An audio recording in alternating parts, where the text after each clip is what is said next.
Indian ക്രിക്കറ്റിൽ ഇന്ന് ഏറ്റവും കൂടുതൽ ശ്രദ്ധ നേടുന്ന താരങ്ങളിൽ ഒരാളാണ് സഞ്ജു സാംസൺ. 2026 T20 ലോകകപ്പിൽ സഞ്ജു സാംസൺ തന്റെ അസാധാരണ ബാറ്റിംഗ് മികവിലൂടെ എല്ലാവരുടെയും ശ്രദ്ധ പിടിച്ചുപറ്റി. 2026 T20 ലോകകപ്പിൽ സഞ്ജു സാംസൺ തന്റെ അസാധാരണ ബാറ്റിംഗ് മികവിലൂടെ എല്ലാവരുടെയും ശ്രദ്ധ പിടിച്ചുപറ്റി.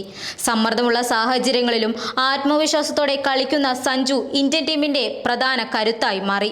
സ്റ്റൈലിഷ് ഷോട്ടുകളും വേഗത്തിലുള്ള റൺസുകളും കൊണ്ട് ഓരോ മത്സരങ്ങളിലും സഞ്ജു ആരാധകരെ ആവേശത്തിലാഴ്ത്തുകയായിരുന്നു. മൈതാനത്ത് സഞ്ജു നിൽക്കുമ്പോൾ മത്സര വിജയം എപ്പോഴും ഇന്ത്യയുടെ ഭാഗത്ത് നിൽക്കുമെന്ന വിശ്വാസം കേരളത്തിന്റെ അഭിമാനമായി ഉയർന്ന സഞ്ജു സാംസൺ ഇന്ന് ഇന്ത്യൻ ടീമിന്റെ വിശ്വസ്തനായ ബാറ്ററാണ്. ഇപ്പോൾ ഫൈനലിൽ ന്യൂസിലൻഡിനെതിരെ വീണ്ടും സഞ്ജുവിന്റെ മാജിക് കാണാൻ കാത്തിരിക്കുകയാണ് ക്രിക്കറ്റ് ലോകം. ഇന്ത്യക്ക് ലോകകപ്പ് കിരീടം നേടിക്കൊടുക്കാൻ സഞ്ജു സാംസൺ വീണ്ടും ചരിത്രമെഴുതുമോ എന്ന് എല്ലാവരും ഉറ്റുനോക്കുകയാണ്.